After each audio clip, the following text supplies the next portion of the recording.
कांवड़ यात्रा शुरू होने में अभी कुछ ही दिन बाकी है, लेकिन उससे पहले ही सियासत जोर पकड़ चुकी है और अब विरोध हो रहा है ढाबों और खाने की दुकानों पर अपनी पहचान बताने के नियम का।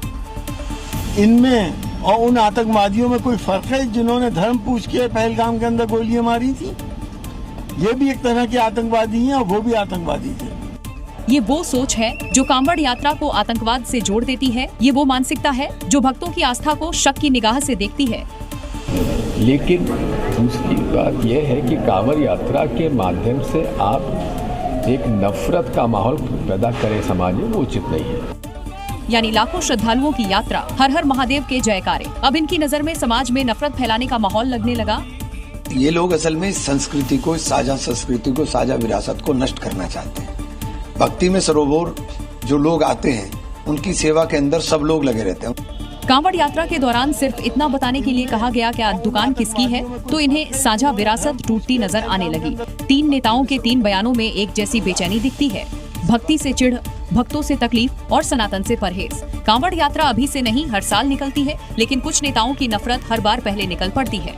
सवाल साफ है, कांवड़ से खतरा क्यों लगता है और नेम प्लेट से दर्द क्यों होता है? उधर योगी सरकार ने कांवड़ यात्रा रूट को लेकर फरमान जारी कर दिया, तो उत्तराखंड सरकार ने होटल्स के लिए गाइडलाइंस को तय किया है। कांवड़ रूट पर श्रद्धालुओं को शुद्ध भोजन मिले, इसके लिए खास ध्यान रखा जाएगा। उत्तराखंड सरकार ने होटल और ढाबा संचालकों के लिए निर्देश जारी कर दिए हैं। होटल संचालकों को अपना लाइसेंस ऐसी जगह पर रखना होगा जिसमें श्रद्धालुओं की नजर आसानी से पड़ सके। छोटे व्यापारियों और ठेला और फल मालिकों को भी अपना फोटो पहचान पत्र, लाइसेंस रखना होगा। क्योंकि कांवड़ यात्रा के दौरान अक्सर ये शिकायतें मिलती हैं कि दूसरे धर्म के लोग नाम बदलकर व्यापार करते हैं। ऐसे में कई बार विवाद होता है। कांवड़ रूटों पर सभी होटलों को रजिस्ट्रेशन सर्टिफिकेट रखना होगा जिसमें मालिकों का नाम लिखा होना चाहिए। होटल या ढाबे में फूड सेफ्टी डिस्प्ले बोर्ड लगाना होगा। अगर होटल और ढाबा संचालकों ने इन नियमों का पालन नहीं किया तो उसके खिलाफ कार्रवाई होगी। नियमों का उल्लंघन करने पर खाद्य सुरक्षा अधिनियम 2006 की धारा 55 के तहत कार्रवाई की जाएगी। होटल या ढाबा संचालकों पर 2 लाख तक का जुर्माना लगाया जा सकता है। इसको लेकर लाखों श्रद्धालुओं को शुद्ध और सुरक्षित भोजन उपलब्ध कराने के लिए उत्तराखंड में व्यापक निगरानी अभियान चलाया जाएगा। जो रास्ते भर में जो दुकानदार होते हैं, खाद्य सामग्री जहाँ खाना मिलता है वो सब शुद्ध होना चाहिए और कहीं किसी प्रकार की मिलावट न हो, कोई असंदिग्ध न हो। उनकी सुरक्षा भी हमारे लिए प्राथमिकता है, इसलिए हमने ये किया है। यानी नाम छिपाकर कोई भी होटल संचालक श्रद्धालुओं को भोजन नहीं परोस सकेगा।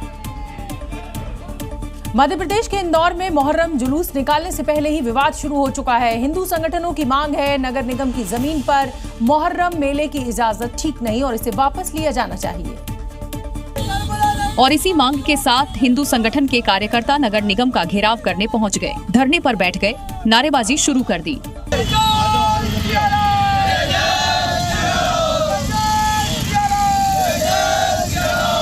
विवाद सिर्फ मेले की इजाजत को लेकर नहीं है। आरोप है कि जिस चौक को हनुमान चौक के नाम से जाना जाता है उसे नगर निगम की तरफ से करबला मैदान बताया गया, जिसकी वजह से स्थानीय हिंदू संगठन के कार्यकर्ताओं का गुस्सा बढ़ गया और सड़क पर प्रदर्शन के लिए उतर गए।